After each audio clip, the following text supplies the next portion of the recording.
Sejam bem-vindos a mais um PotenzaCast. Hoje, novamente com meu amigo Vini Melo, estaremos regravando a análise da segunda temporada da série Chuck, porque infelizmente a primeira gravação, o áudio do Vini ficou uma bosta, porque provavelmente foi zica do senhor Don Mancini.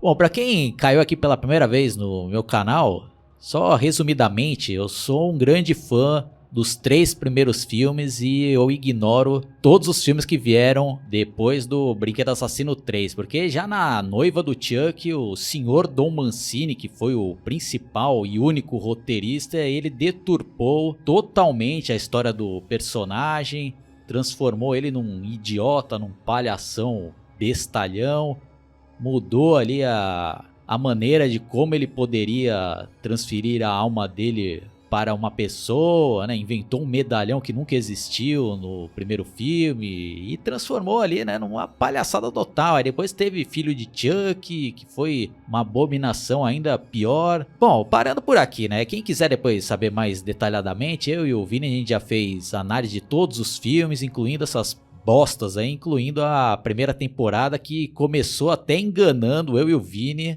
A gente foi trollado legal ali, né? Porque se vocês conferirem ali as análises dos primeiros episódios, a gente mó animado lá, caramba, pô, finalmente, Don Mancini tá fazendo uma história de terror, né, parecida com os 3 primeiros filmes, mas aí depois descamba de vez, né, faz a filha do Brad Dourif fazer cosplay do pai, né, e perde toda a credibilidade e um festival de baboseira que não tem tamanho, né. Aí eu parei de assistir de vez ali, não dou mais chance nenhuma para o que vier por parte do senhor Don Mancini, que na minha opinião já está totalmente pirado e não sabe mais o que está fazendo ali. Ou aliás, sabe, né? Acho que como ele não consegue fazer outro filme nenhum, ele pega o personagem Chuck para querer inserir as temáticas idiotas dele aí no personagem que não tem nada a ver com o que ele quer passar, né? Aí o Vini ainda tentou dar uma chance para assistir essa segunda temporada e agora ele vai refazer a análise. Vini, é com você. Bom, primeiramente, boa noite, Oswaldo, boa noite, pessoal. E é isso mesmo, Oswaldo. Eu tentei dar uma chance para essa segunda temporada, como você disse, né? Porque ainda como tinha aqueles elementos lá da primeira temporada lá que eu tava gostando, né? Ainda mais porque eu tava até considerando esse como se fosse o melhor projeto do Chuck desde Brinquedo Assassino 3. E eu ainda tinha esperança que pelo menos seguisse essa linha ali, tá? Eu tinha consciência que poderia fazer umas bobeiras, né? A lá Noivo e Filho de Chuck, mas ainda tinha uma esperança de ter alguma coisa boa. Só que à medida daí que essa temporada foi avançando, eu vi que começou a ter umas coisas assim que não fazia sentido e que, para piorar, estragaram tudo isso que estava bom nessa primeira temporada, né? A começar por uma inclusão de uma personagem chamada Doutora Mixer, que era a psicóloga ali da cidade de Hackensack, porque aqui eles colocaram que ela foi a psiquiatra do Chuck, lá quando ele era criança, logo depois dele ter matado a mãe dele, né? Daí eles até colocaram aqui que essa mulher que incentivou o Chuck a ser ruim, né? Daí tem até uma parte que ela fala assim, não, você era bonzinho, eu tive que ensinar. Daí quando eu escutei isso, eu fiquei morrendo de raiva, porque, pô, eles estragaram lá uma coisa que estava até legal, né? Quando eles mostraram os flashbacks na primeira temporada, lá mostrando o Chuck lá que ele tinha matado a mãe dele, daí até recebeu dica de um assassino lá que tinha matado o pai dele, né? E tanto que na narração do Chuck ele fala com convicção que ele nasceu para ser assim, né? Que ele nasceu um assassino. Daí vem essa cena para contradizer tudo ali, falando que essa mulher ensinou ele ali, né? Daí eu já fiquei com raiva disso ter estragado, e ainda por cima eles colocaram esse negócio que essa mulher estava sendo cúmplice dele desde a primeira temporada, o que já se contradiz com o que foi estabelecido no filme anterior, ainda mais no puto de Chuck, que estava claro que quem era comparsa do Chuck era o tempo todo a Tiffany, e agora colocaram essa velha, né? E o pior de tudo também é o fato que o Don Mancini parece que ignora o fato de que, beleza, ela era uma mulher velha, né, que tinha aproximadamente uns 70 anos, só que o Chuck ele também seria velho se caso eu tivesse vivo, né? Então ele nem para parar para pensar esse detalhe aí, ele pensou, sabe? Então deu muita raiva quando eles estragaram a premissa, o que estava bom na primeira temporada. E agora eu vou destacar algumas das baboseiras que o Don Mancini inseriu, que foi colocar um monte de Chuck, né, que conforme já tinha mostrado lá no culto e na primeira temporada, só que aqui ele quis colocar diferentes personalidades para cada Chuck. Um desses Chuck em especial era um boneco que não tinha cabelo, né, e aí ele se autoproclamou o Chuck Coronel, tanto que ele até usava um colar de orelha lá, que daí, pelo que o Oswaldo falou, parece que foi uma referência do filme Soldado Universal, e por sinal uma referência bem sem graça, né, tanto que daí tem até uma parte que ele tem umas lembranças com guerra, que daí você fica pensando, por que ele tem essa lembrança, ele nunca vivenciou isso, e esse Chuck Coronel ali era retratado como se fosse um Chuck insano, né, que se alguém se opunha a ele, ele já matava, tanto que é mostrado lá vários Chuck que foram mortos por ele, né, e tanto que ele tinha capturado o Ed Bark para dizer que, ele é o fodão, né, daí tinha até a parte que ele tava fazendo canibalismo com o Ed Bark, enfim, e daí tinha outros Chuck lá, um outro que era um Chuck bombadão lá, e ele tava querendo também brigar com esse Chuck careca, né? Enfim, foi colocando assim como se fosse cada Chuck querendo brigar, né? Pra ver quem mandava mais do que o outro lá. E foi cada cena patética, né? Inclusive, uma das cenas que eu achei ridícula foi uma cena que eles quiseram fazer uma luta entre esse Chuck careca e esse Chuck bombadão, que à primeira vista você pensava assim, vai ter uma luta corporal entre dois, mas no fim acabou sendo só um combate de malandro contra mané, porque o Chuck careca acabou envenenando esse Chuck musculoso sem sequer eles terem lutado corporalmente. E daí também tinha colocado um Chuck bonzinho, que daí plagiaram, quer dizer, eu vou até falar plagiaram, quer dizer, não sei se plagiou, mas enfim, do jeito que o Dom Mancini coloca cada coisa absurda, que eu poderia ter dizer que foi plágio. Que ele copiou o filme do Laranja Mecânica, que o personagem lá, o Jake, ele coloca os negócios nos olhos desse Chuck para fazer ele assistir um filme violento na marra, daí ele fica enojado com isso, daí ele já pensa, esse Chuck agora é bonzinho. Mas depois não demora muito para esse Chuck voltar a ser violento. Enfim, foi um festival de baboseira esse negócio, um monte de Chuck. E para variar, esse Chuck Coronel que eles estavam colocando como se fosse um Chuck malvadão, um Chuck que era bem ruinzão, ele nem ele teve desenvolvimento, já morreu na hora, passou a ter um único episódio com esse Chuck que pronto, já foi morto com o Andy com uma tesourada na cabeça. E com relação ao trio principal lá da primeira temporada, o que aqui eles mostraram nessa segunda temporada foi só, começou lá com eles tendo um pouco distante um do outro, porque daí o Jake e o Devon foram adotados por um casal que moravam em lados diferentes de Hackensack, daí foram perdendo contato, até que chegou um momento lá que o Chuck acabou matando o irmão caçula do Jake, né, o irmão adotivo dele no caso, e eles tiveram que ir para esse orfanato, né, quer dizer, orfanato não, esse internato católico, que já tinha um sistema rígido, né, e como o casal ali, o Jake e o Devon, né, são um casal homossexual, então ali eles tinham que tomar cuidado, né, porque eles estão num ambiente extremamente conservador, e à medida que foi mostrando esse cenário, até parecia que ser um lugar interessante, por exemplo, mostrar uma freira que era fanática religiosa, que ela já via a imagem do Messias ao ver o Chuck, ou, por exemplo, mostrar um outro personagem que era um valentão que atazanava a Lexi bem antes, quando ela era mais nova, né, que eu até olhava esse personagem e pensei, pô, esse aqui vai ser um bom vilão secundário, e daí o que aconteceu? Esse personagem chegou ao episódio 3, já foi morto logo de cara, isso daí já foi outra decepção minha, porque eu pensei, pô, o cara que podia ser um grande vilão já foi morto, né, tanto que eu até achei que seria mais ou menos aquela vibe do Brinquedo 3 com o Shelton fazendo bullying com o Whitehurst, com o Andy lá, né, então, e aqui já mata esse personagem logo de cara, daí ele até tinha um grupinho lá, né, que eu achei que eles iam tudo infernizar, né, seriam os falsos moralistas, e eles não tiveram nenhuma relevância ali na série, daí depois colocaram, eles conheceram uma outra menina chamada Nadine, que o pessoal achou até a personagem carismática, eu sinceramente não achei que ela foi a melhor personagem, como muita gente afirma, né, mas era uma personagem até um pouquinho engraçada, né, mas aí no fim daí acabou indo para a vala, e de modo geral esse trio aqui não teve grande relevância, né, quer dizer, teve só os momentos das crises do Jake e do Devon, né, porque o Jake ele estava acreditando cegamente que aquele Chuck era bonzinho, e já o Devon ele já fala, não, esse Chuck tá enganando, né, inclusive tinha até o padre lá que chegou a testemunhar ele se beijando, daí começou a perseguir lá o Devon, sempre castigando ele sem dar justificativa lá. E a Nadine também é outra que estava acreditando que esse Chuck era bonzinho, né? Mas só que no caso dela até dá para relevar, porque ela não conhecia o Chuck e tudo, né? Então ela acabou caindo nessa, né? Mas o Jake lá, quer dizer, o Devon e a Alexi, eles não estavam acreditando friamente nesse Chuck, né? E daí tem até uma parte que eles salvam o Ed Barkley e foi uma cena bem besta, sabe? Daí ficava toda hora fazendo piada, porque ele tava parecendo um mendigo, daí toda hora a Alex fala assim, vou te levar um lugar para você escovar os dentes, vou levar você num lugar para você tomar banho, sabe? Tipo, fazendo umas piadas assim, só que é uma piada tudo sem graça. Fiquei pensando, haha, muito engraçado. Enfim, olha, nem esse trio aqui me decepcionou nessa temporada, né? Eles que era a minha esperança que pelo menos pudesse render alguma coisa boa aqui foram uma grande decepção. E uma outra atrocidade com relação a essa série é o que fizeram com a personagem Nika lá, porque na primeira temporada terminou com a Tiffany decepando os braços e as pernas dela, que foi uma coisa bem sádica o que o Don Mancini fez com esse personagem, e eu sempre tive as minhas suspeitas, né, bem como o Oswaldo, que aquilo pode ter sido baseado numa lenda da Deep Web de boneca sexual humana, né, que quem for pesquisar, vocês vão ver que tem até uma leve semelhança com isso, né, mas eu acho que foi baseado nisso.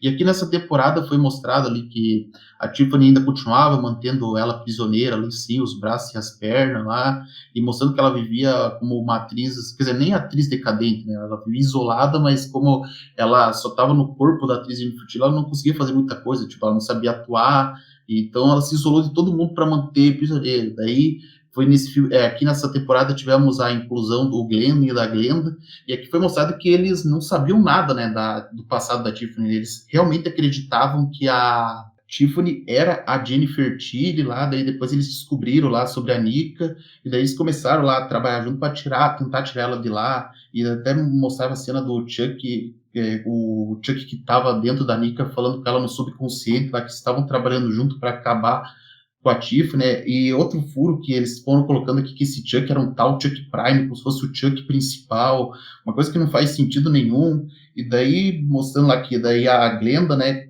acabou ajudando a Nika a fugir ali da casa, né, até forneceu próteses para ela. Daí teve uma cena lá que mostrou daí a Kyle ajudando ela a fugir, daí mostrando que a Glenda estava trabalhando para Kyle, mas aí eu olhei isso aqui e falei assim, o que é isso daqui? Que sentido faz isso, né? Colocaram que a Glenda e o Glenn estavam trabalhando junto com a Kyle, mas nem explicando como que eles se conheciam, sabe? Ficou uma coisa bem viajada, não ficou claro isso, sabe? Uma coisa bem sem sentido, que aliás também não faz sentido, porque como eles poderiam estar trabalhando com a Kyle se eles acreditavam friamente que era um filho da Jennifer Tilly, daí depois mostraram um outro absurdo lá que a Tiffany mantinha o tempo todo a Jennifer Tilly viva na antiga boneca que ela possuía lá no Filho de Chuck, que ela fez um ritual que na verdade só inverteu a alma dos corpos, né? Daí, no caso, a alma da Tiffany foi pro corpo da Jennifer Tilly e a da Jennifer Tilly tinha ido pra boneca. Daí, falando lá que não, ela precisava manter ela viva só para obter as suas informações pessoal lá, né? Para quando ela se passasse por ela. Mas ficou uma coisa tão furada, sabe? Que aliás, entra em contradição até com o próprio Filho de Chuck, porque o Filho de Chuck já mostrou uma cena lá da Tiffany com essa boneca, e a boneca estava normal, e aqui colocam que que a Jennifer Tilly disse para essa boneca. Então isso aí foi um enredo bem besta, tanto que teve até um episódio que foi focado na Tiffany que foi terrível de ruim, sabe? Eu vendo lá já lembrando do Filho de Chuck lá na hora, né? Então foi horrível isso daí, né? Tipo, um monte de coisa aqui mal desenvolvida nessa série, inclusive essa relação da Glenda com a Kyle, né? Que eu fiquei tentando entender como que eles colocam isso daí se nem desenvolve, sabe? Então é um negócio bem mal feito. E daí, na reta final da temporada, eles quiseram colocar um negócio deles exorcizando o Chuck lá, daí juntaram todos os personagens principal da temporada, assim, colocaram a Glenda, né? Quer dizer, o Glenn não tava junto porque tava com a Tiffany bem longe, né? Mas tava ali a Glenda, tava o Andy, a Kyle e o trio principal, daí bem como os personagens dessa temporada lá. Daí todos eles tinham que se confessar para fazer um negócio lá, e a doutora Mixer falou que tinha a intenção de que fizesse o Chuck Prime, né, no corpo da Nika, sair do corpo da Nika para possuir esse boneco, né, porque segundo ela, era o último boneco restante. Daí eles até foram bem sucedidos nesse ritual, e daí depois aí que teve o negócio que eu falei que ficou mal desenvolvido, que daí colocaram aquela freira que eu tinha citado antes, que era uma fanática religiosa, que eu achei que seria uma boa vilã, mas no fim ela não serviu para absolutamente nada, só para ter uma cena qualquer dela mantendo a Lexi refém para a doutora Mixer fugir, e no fim ela acabou sendo já morta pela Glenda. Daí teve uma cena que terminou lá com o Chuck aparentemente matando o boneco lá, sabe? Daí todos eles estavam comemorando, tipo, mostrando como se fosse assim, um tom assim de despedida, que agora acabou tudo, o Chuck morreu, para daí revelar que não, na verdade o Chuck não tinha morrido coisa nenhuma. ele tinha enganado essa doutora Mixer, daí fez o mesmo ritual que a Tiffany fez de inversão de corpos, lá, daí a alma dele tinha ido pro corpo da véia, daí a véia foi pro Chuck, daí o Andy Barker, no fim das contas, não tinha matado o Chuck, tinha matado a doutora Mixer, que tava no corpo do boneco, daí mostraram lá uns flashbacks de quando ela era a psiquiatra dele lá, daí depois foi mostrando lá quando que a doutora Mixer lá, quer dizer, agora o Chuck no corpo dela lá, vocês veem como que é um negócio tão confuso que até para mim explicar aqui tá complexo, né? Daí mostrando que ela tinha lá um boneco no cofre o tempo todo, né? Passou a alma para esse boneco, né? Daí depois queria matar o trio e por algum motivo capturou a irmã caçula da Alex lá. Daí ficou até na dúvida se é ela mesma que tá fazendo isso ou se o Chuck passou um pedaço da alma para a menina, né? E, inclusive, também no começo de temporada, teve um momento que a doutora Mixer, né, que ela tinha encomendado para a mãe da Alex tratar, porque ela tinha desenvolvido uma fobia de bonecos, né, por conta da experiência com o Chuck, né, e daí ela indicou para ela dar uma boneca que era justamente a boneca da Tiffany, quer dizer, aquele modelo da boneca da Tiffany que era chamada de boneca Belle. E também eu tenho que destacar aqui um paralelo, porque a Tiffany, agora como ela estava procurada pela polícia, né, no corpo da Jennifer Tilly, ela queria se livrar desse corpo dela, e para isso ela tinha que passar a alma dela para uma boneca Belle. E no começo, né, nesse episódio 8, a única boneca disponível que tinha era justamente a que tinha a alma da Jennifer Tilly, só que daí o que aconteceu é que a Jennifer Tilly tentou fugir dela e foi atropelada, daí espatifou a boneca de forma que a Tiffany não tinha mais nenhuma boneca. Só que daí ela acabou vendo uma live da mãe da Lex, né? Daí que mostrou lá que ela tinha essa boneca Belle, daí ela foi até a casa lá só para pegar essa boneca, né? Porque era a chance que ela tinha para escapar do corpo da Jennifer Tilly, e daí foi mostrado lá que o Chuck manipulou essa menina, a Caroline, dizendo que a Tiffany ia buscar ele, né? Ficou uma coisa bem sem sentido, não sei o que ele queria com isso, né? Mas o fato é que deu a entender que ele queria usar a menina, daí ele ficou na dúvida se a menina estava consciente ou se estava possuída pelo Chuck. Daí, quando a Tiffany pegou essa boneca, ela ia fazer o ritual lá de passar alma para ela, daí acabou não dando certo o ritual. Daí foi revelado o motivo, porque na verdade não era uma boneca Belle coisa nenhuma. Era o Chuck disfarçado de boneca Belle, né? Tanto que daí mostra num efeito tosco ele limpando essa maquiagem e termina com ele indo em direção a Tiffany, mas que logo vai ser revelado que na verdade ele não matou ela coisa nenhuma, né? Eles quiseram dar essa dúvida, mas agora já dá pra saber que não é, né? Com base na terceira temporada. E foi basicamente assim que terminou essa segunda temporada, que foi catastrófica e bem viajada. E resumindo, pessoal, isso aqui foi uma catástrofe, sabe? Eu perdi todas as esperanças depois de assistir essa temporada, porque era cada coisa assim, sem sentido, sem pé nem cabeça, colocando um mistério, que daí você pensa que vai ser um grande mistério, daí depois você vê é uma coisa totalmente besta, e o Dumas enche tantas coisas ali que daí acaba até esquecendo de outros que ele colocou. Um bom exemplo foi aquela menina Alice lá do filme A Maldição de Chuck, que era a sobrinha da Nika. Aquela personagem lá foi esquecida de vez. Sim, eu sei que no culto de Chuck ficou dito que ela morreu lá, tudo, né, enquanto o Chuck estava possuído, mas as menções a ela sumiram, sabe? A gente não sabe o que de fato aconteceu. E também, de todo modo, toda essa produção nova aqui do Chuck, né, essa série por si só já entra em contradição que o estabeleceu lá na Maldição de Chuck, porque na Maldição de Chuck ficou colocando lá que o Chuck ele era obcecado por família, né, e parecia que estava indo atrás de todo mundo que ferrou ele enquanto ele era humano, né, tanto que termina lá com ele sendo enviado para o Andy Barker, e daí depois coloca o culto de Chuck, que a princípio você pensa que o Chuck foi lá só atrás da Nika para terminar o serviço que ele não conseguiu, coloca esse negócio de ele aprendeu lá um ritual, e daí já põe essa terceira temporada falando assim, que agora precisa que o inocente mate para possuir um monte de boneco, e vem essa segunda temporada tosquice, né, e tinha muita coisa besta ali. Enquanto eu vi ela, por exemplo, uma das cenas que para mim foi uma baboseira, inventaram que o Chuck tinha até um cartão de crédito próprio, que claramente aquilo lá foi plagiado do filme Batman e Robin, só que no Batman e Robin, pelo menos, o negócio era engraçado, sabe? Você conseguia dar risada aqui, pelo amor de Deus, uma coisa ridícula.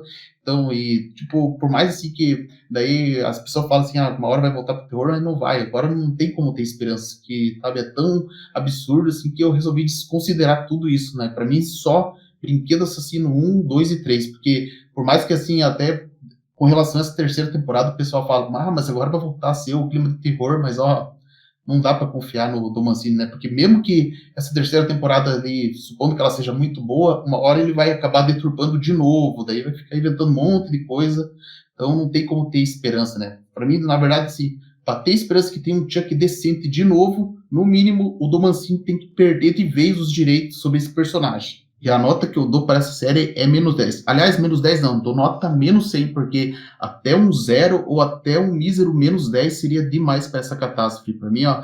E eu posso dizer que eu talvez até senti um pouquinho mais de raiva dessa série do que eu assistindo A Noiva e o Filho de Chuck. Para piorar, o que me deu mais raiva é que ver que o Chuck, aqui ele tem por conta dele ter a mesma aparência que ele tem na trilogia original, isso até me deixou traumatizado para assistir o Chuck que eu gosto mesmo, porque por mais que A Noiva e o Filho de Chuck fossem ruim, pelo menos tinha uma vantagem do Chuck ter um visual diferente, eu já encarava como sendo outro Chuck. Agora eu vejo isso daqui, eu já fico até com medo de assistir o Chuck que eu gosto, porque daí eu vou estar vendo e já vou lembrar dessa catástrofe que foi essa série. Então, ó, nota -100 para essa porcaria, e eu fico até triste que esse negócio aí tenha agradado os fãs, e dá muita raiva isso, sabe? Porque foi a pior coisa que eu já tive que assistir na vida.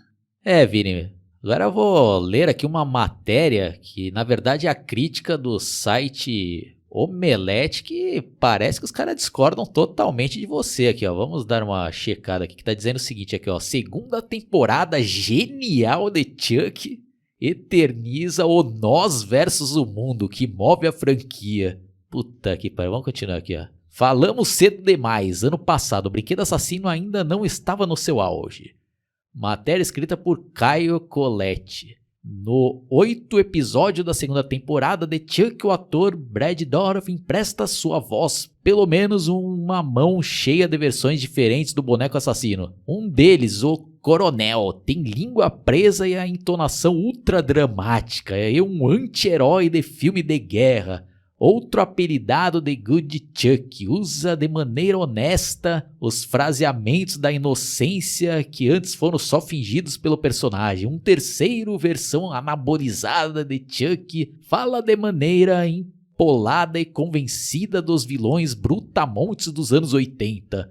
É uma performance, ou seria uma performance, genial, que deixa mais claro do que nunca o quanto Dourif sempre foi o talento fundacional da franquia. Esta é apenas uma forma no qual o segundo ano de Chuck representa o momento mais glorioso da história do personagem. Ah, pô, pelo amor de Deus, né? Pois é, Pô, meu não, Deus. pera aí, ele tá falando aqui que o momento mais glorioso do personagem está nessa segunda temporada, meu. Que é isso? Mas vamos continuar aqui, ó. No entanto, se na primeira temporada a série deixou claro que o lugar do Chuck era na TV, onde tinha tempo para ser tão sincera em seus temas quanto submersiva em sua abordagem, desta vez Dom Mancini está jogando um jogo diferente, tentando descobrir até onde pode esticar a maleável matéria-prima de sua história e quantas brincadeiras conceituais o seu público está disposto a aceitar pelo bem da continuidade dela. A resposta é uma só, hein, Chuck? Desde que estejamos nos divertindo, tudo é possível e tudo aceitável. Olha lá, segundo ele aqui, ele tá se divertindo pra cacete aqui, ó, com essa temporada, ó. E continuando aqui, ó, o cara escreve também uma matéria gigantesca aqui. Desta vez, meses se passaram desde que Jake e seus amigos acreditaram ter derrotado Chuck. O retorno do boneco, no entanto, causa uma grande tragédia que acaba obrigando os jovens protagonistas a se mudarem para um internato religioso. Como, não vou ficar lendo aqui tudo, peraí, deixa eu ver se tem mais alguma coisa aqui. Aqui, ó, Mancini e companhia. No entanto, não estão contando uma história pessimista, embora o ciclo de violência não possa ser quebrado em uma franquia que depende da sobrevivência do seu monstro. Também é essencial para a continuidade de que Chuck, o nosso vilão protagonista, seja derrotado de novo e de novo e de novo pela força da união daquelas pessoas que ele tenta tanto dividir. Por tantos povos e grupos já aprenderam através da história, poucas coisas solidificaram mais uma comunidade do que um inimigo em comum. E talvez a melhor qualidade do Chuck seja entender que justamente ao lutar tanto para isolá-los, o boneco assassino só faz as suas vítimas se sentirem menos e menos sozinhas. Olha, pô, pelo amor de Deus, né, mano? Você concorda com o que ele tá falando aqui, Vini? Cara, eu não concordo em nada, mano. Olha a baboseira que esse crítico tá falando, sabe? E o que me deixa mais intrigado é que isso aqui é um crítico de cinema, um cara que estudou falando essas asneiras, sabe? Pelo amor de Deus, cara. Eu nunca li uma coisa tão ridícula na vida, sabe? Então, pra você ver, ó, como nós estamos pobre de crítico no cinema, né? Porque, pô, inclusive, eu fiquei com raiva a vida toda, sabe? Por dizer, de todo modo dizer, né? Que o pessoal sempre caiu matando no Brinquedo Assassino 3, falando, a história lá, o filme foi feito às pressas, o negócio não sei o que lá, sabe? Tipo, inventando até erro no filme que não existia, porque eu assisti milhões de vezes esse filme para ver que não tinha erro coisa nenhuma, e, tipo, a história, assim, mesmo que ele tenha sido feito às pressas lá, os personagens lá são bem desenvolvidos, a história dele é bem escrita, daí os caras aqui, tipo, ficam caídos matando naquele filme e critica, idolatra essa porcaria aí, ó, as coisas absurdas que esse crítico tá falando, sabe, cara? Meu Não, Deus mas do olha céu. isso daqui, ó, Vini. Ó, deu nota máxima, ó. Excelente, meu. Pô, pelo amor de Deus, né, meu? Pô, sendo sincero, né? Pô, é um outro Chuck que esses caras gostam, diferente daquele dos 3 primeiros filmes, né? Que é um outro personagem. Eles deturparam totalmente. Eles não, né? Eles, né? Capitaneados pelo filho da puta de Dom Mancini, né? Esse cara enlouqueceu de vez, né, meu? O cara fica mudando toda hora as histórias, né? Do boneco, não tem pé nem cabeça. O cara muda a origem toda hora, né? A própria premissa que ele apresentou na primeira temporada, ele já desconstrói na segunda e provavelmente vai fazer de novo na terceira, né? Pô, por que ele não faz um personagem novo, Vini? Ou um filme novo aí, ou uma série nova? Por que ele não Pois faz é, isso, né? Aí pois eu, é. aí eu vou supor, né? Eu acho que ele não faz isso porque ninguém tá interessado da mínima pra ele. Acho que ele deve ter apresentado diversos outros projetos aí, com essas insanidades dele aí, mas provavelmente os estúdios ignoram, né? Aí a saída dele, vou utilizar aqui a única criação que eu fiz que deu certo e foda-se, né? Se eu vou mudar toda a história que a gente construiu ali nos 3 primeiros filmes, então vamos colocar tudo que eu tenho vontade aqui, né? Os meus dramas pessoais, né? Pô, não tem nada a ver, né, ô Vini? Pô, e outra coisa, né? Pô, não dá pra entender, né? Porque o Chuck aí nos 3 primeiros filmes, pô, era um bandido, um crápula lá, né? Um estrangulador, mano. E o Dom Mancini quer transformar o cara, tipo, num símbolo dos homossexuais, né? Sendo que o personagem é o oposto disso, né, ô Vini? Pois é, tipo, porque lá na trilogia original sempre ficou claro que o Chuck ele era machista, misógino, racista também. Então, tipo, tudo que é desprezível no ser humano era o Chuck era lá na trilogia original, e aqui ele faz isso aí com o personagem como se ele fosse um defensor da causa lá do LGBT, sendo que, pô, ele é um vilão, ele tem que ser desprezível. Daí aqui o Thomas Lee faz isso com o personagem, sabe? E, sabe, eu fico com raiva, sabe?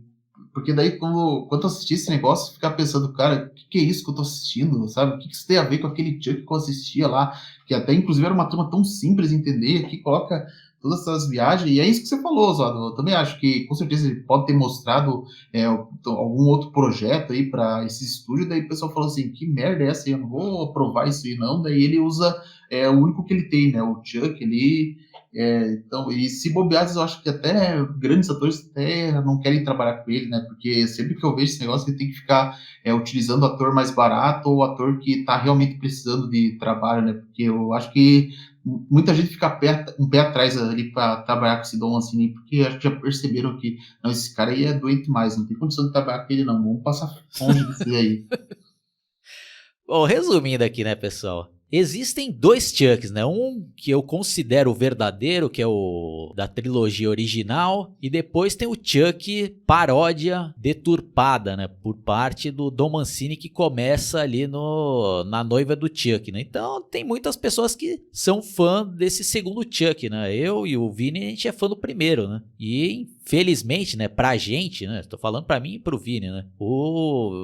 Essa versão deturpada e imbecilizada do Chuck é o que tá fazendo sucesso, né? Tanto é que, pô, até o crítico aqui, fazendo um texto aqui, né? Até de forma filosófica, né? Mostrando aqui ser um cara intelectual, né? Querendo mostrar toda uma sapiência aqui, que não sei de onde que ele tá tirando essa crítica aqui de uma série tão besta, idiota, que não tem nada nada a ver com o que ele tá falando aqui, na minha opinião. Eu discordo também totalmente desse crítico, né? Mas eu respeito, né? Cada um tem a sua opinião e não deixa de ser interessante, né? Então, o público aí, que a gente tá vendo aí, que tá dando audiência, tem esse tipo de pensamento aí, né? Então, o Vini ainda vai dar mais uma chance aí, né? Você vai tentar assistir essa terceira temporada ou não? Ah, não tem condição, né? O máximo que eu tô vendo é só resumo. Tá, eu não vou negar que quando eu vi o trailer, eu quase fiquei tentado a assistir, mas só que daí eu lembrei, não, mas não vamos cair nessa não, porque sempre faz esse negócio com tom de terror, pra parecer que vai ser, daí quando você vai assistir vai ser uma porcaria completa, sabe? Então, resumindo, não tem condição de assistir mais essa porcaria. Pelo pouco de resumo que eu vi, já não tô perdendo nada, tá? Tem que manter distância dessas coisas aí que o Dom Mancini faz e só focar na trilogia original, que é só os únicos que vale a pena mesmo. Chuck, o verdadeiro Chuck morreu triturado naquele ventilador industrial do Brinquedo Assassino 3. Bom, então deixando bem claro aqui, pessoal, eu não tenho nada contra quem gosta dessa versão deturpada do Chuck, que na minha opinião começou a partir da noiva do Chuck, né? Mas não é algo que eu tenho o mínimo de interesse em assistir. Eu já tentei dar diversas chances, né? Porque eu tinha aquela esperança que poderia dar uma consertada e voltar ali às origens, mas não tem como fazer isso se for seguir ali o que o Dom Mancini deturpou ali no quarto filme, né? Então não tem mais como, a não ser que algum dia ele perca os direitos e alguém resolva fazer um reboot sério ou fazer uma sequência direta no 3, que eu acho que é bem difícil acontecer, porque mesmo que eu e o Vini não goste, tá fazendo sucesso essa série, né? O pessoal tá adorando, né? O pessoal tá idolatrando, né? O pessoal fica até puto, né? Quando eles escutam essas opiniões que a gente tá dizendo aqui, né? Mas fazer o que, né? Esse é nosso ponto de vista. E algo interessante aí, né? É que pra mim tá mais claro que o Dom Mancini, ele só teve ali a ideia original, né? De um boneco e tal, mas quem realmente escreveu ali o roteiro e transformou o personagem em algo icônico ali no primeiro filme foi o Tom Holland, né? Foi o diretor e também, com certeza, deu os pitacos ali no roteiro, né? E sem contar as continuações também, que com certeza o estúdio interviu, né? Porque o Dom Mancini já queria começar a deturpação dele já no terceiro filme, né? Tanto que provavelmente ele hoje em dia fica metendo o pau, né, no Brinquedo Assassino 3, porque ele deve ter alguma mágoa ali, porque barraram as ideias absurdas que ele tinha pra esse filme, né, Vini? Fala um pouco mais aí. Sim, porque uma vez eu li que o Dom Mancini declarou que ele já tinha ideia de fazer esses múltiplos Chuck aqui no terceiro filme. Só que daí, o que eu imagino assim? Eu imagino ele mostrando para assim, pessoal, vamos colocar aqui esses montes de Chuck nesse Brinquedo Assassino 3. Daí o chefão deve ter falado assim pra ele, cara, que ideia ridícula essa daí. Você tá de brincadeira com a nossa cara, né? Olha essa ideia ridícula aí, cara. Não, muda isso daí, mano. Faz uma coisa direita aí, porque, pelo amor de Deus, isso daí é uma bobeira, né? Daí eu imagino, tá bom, vou fazer uma ideia ridícula mesmo. Daí no fundo eu fico imaginando assim, que ódio desse Brinquedo Assassino 3 aí. Ó, estragou minha ideia. Agora que eu tenho o poder, agora eu vou colocar as minhas ideias agora. Agora eu sou sensacional. É isso que eu fico imaginando que deve passar na cabeça do Dom Mancini, né? Ele deve ter guardado muita mágoa porque rejeitaram essa ideia ridícula dele no Brinquedo Assassino 3, aí agora colocou isso e ele acha que é o máximo, né? Deve ter acontecido isso, né? Só imagino, né, a cena. Ah, você falou bem, Vini. Provavelmente deve ter acontecido isso, né? Que aí os caras falam, pô, mas você tá viajando de. Pô, você tá querendo estragar toda a história que você já fez aqui, pô. É um filme simples, que é um assassino ali que passou a alma pro boneco e ele tá querendo sair do boneco e voltar a ser humano, né? Não tem nada a ver essas suas ideias aqui de transformar vários Chucks aí, né? Com certeza ele já veio com essas imbecilidades aí, né? Mas só que barraram, né? Ainda bem, né? Mas infelizmente, né? A partir da noiva do Chuck, o cara começou a ter mais poder, né? E hoje em dia ele é o dono absoluto do personagem da franquia e estão fazendo aí, né? Essas baboseiras aí que, por incrível que pareça, faz sucesso, né, Vini? O que a gente pode fazer, né? É lamentar e ignorar, né? Fazer o quê, né? Eu nunca mais vou assistir mais nada do Chuck que tiver alguma relação com Dom Mancini, né? Eu prefiro só assistir os 3 primeiros filmes, tanto que eu até me desfiz dos outros DVDs que eu tinha, né? Na minha coleção só tenho o 1, 2 e o 3, dei de presente pro Vini aí alguns, né? Então, o que você tem a dizer aí pra encerrar aí, Vini? Só que lamentável, né? Faço das suas palavras as minhas, Oswaldo. Sabe, é imperdoável isso que fizeram, né? E é um personagem que tinha tudo e é triste mesmo, porque quando eu falo assim, se eu sou fã do Chuck, daí já o pessoal fala assim, o que tem de assustador do Chuck? Tipo assim, o pessoal já acha ridículo, né? Daí, e eu não posso julgar o pessoal que pensa assim, né? Porque realmente, né? Porque com base no que fizeram a partir da noiva do Chuck, ele é retratado como ridículo, né? Até porque o pessoal, assim, com certeza não deve ter visto a trilogia original, daí pensa assim, o Chuck é só um assassino tosco, ridículo, né? Puta, Então, não, desculpe aí interromper, Vini. Agora você tocou num ponto importantíssimo que eu concordo e assino embaixo, né? Hoje em dia eu tenho vergonha de falar que eu gosto do Chuck, porque a grande maioria tem a imagem dele ser um idiotão, né? Um bobalhão, né? Pô, filme. Se eu falo isso pra criança e tal, era beleza, né? Mas imagina eu falando com alguém lá da minha idade, pô, eu gosto do Chuck e tal. Pô, Chuck é aquele personagem idiota, né? Isso pra quem não conhece o verdadeiro, né? Porque a imagem que tá prevalecendo hoje em dia do Chuck é essa daí, né, Vini? Não é mais daquele boneco assustador ali, né? Que quando eu era criança, pô, punha medo ali, né? Tirou o sono de várias pessoas. Hoje não, né? O pessoal tudo dá risadinha, né? Ah, que engraçado. Ai, que hilário, né? Ah, lamentável, Vini. É triste isso daí. É triste falar, mas hoje eu tenho vergonha de falar que eu gosto do Chuck, né? pois é compreensível isso, né? Porque como é que você vai dizer que você é fã do Chuck sem lembrar que o pessoal já acha ridículo, já tem aquela imagem que prevaleceu dele, né? Fica muito difícil dizer que você é um fãzaço do Chuck, né? Porque acho que nós pertencemos ao grupo pequeno, né? Daqueles que preferem a trilogia original, porque o pessoal, o resto vai preferir esse Chuck deturpado, né? É a imagem que prevaleceu dele, infelizmente. Bom, então é isso daí, né? Então vamos terminando por aqui e infelizmente aí para muitos não teremos mais nenhuma análise referente a qualquer outro projeto do Don Mancini a partir daqui, né? A gente pode só relembrar ali os 3 primeiros filmes, né? Se aparecer algumas curiosidades aí em cerca da trilogia original, a gente vai estar voltando a falar, né? Porque chega, né, Vini, de passar raiva com esse canalha chamado Dom Mancini, né, Vinícius? Só as palavras finais. Isso aí, chega de Dom Mancini, chega desse filho da puta desgraçado chamado Dom Mancini. Dom Mancini, vai tomar no seu cu, seu filho da puta. Palavras do verdadeiro Chuck aqui pra vocês, pessoal. E outro cara também que infelizmente parece que enlouqueceu é esse canalha de Brad Dourif, né, Vini? Pois é, né? Tipo, o cara faz um trabalho sensacional lá na trilogia original, né? Tipo, principalmente no Brinquedo 3, que eu acho que é até o ápice da maldade do personagem, e agora fica aí se sujeitando aí a fazer essa baboseira de série aí pra estragar o legado dele, né? Ele Pô, tava tentando ajudar a filha, né? Mas aí também é uma ajuda que acho que tá queimando o filme dela também, né? Tu acha que uns filmes mais sérios aí vai querer chamar a filha dele aí pra fazer, Vini? definitivamente não, Oswaldo. Tanto que, eu vendo assim, ele tentando ajudar, né? Por exemplo, na Maldição ali, podia dizer lá que tava tentando ajudar. Eu achei que ela podia, no futuro, se destacar como uma grande atriz, mas no fim não foi nada disso, né? E isso que já faz 10 anos já que foi lançado A Maldição de Chuck, de lá pra cá, tirando assim, ela não fez nenhum trabalho realmente relevante. Então, podemos dizer que a Fiona Dourif só tá se queimando. Eu acho que até o mesmo pode se dizer dos outros atores que atuam nessa série aí, né? Uma pena, né? Mas eu acho que eles só atuam mesmo por necessidade, né? Porque, do contrário, eu acho que eles certamente não estariam fazendo isso, né? Lamento pela Fiona Dourif ter dado ouvido pro pai dela de atuar nessa porcaria. Bom, então é isso daí, né? Falou, pessoal, e até a próxima!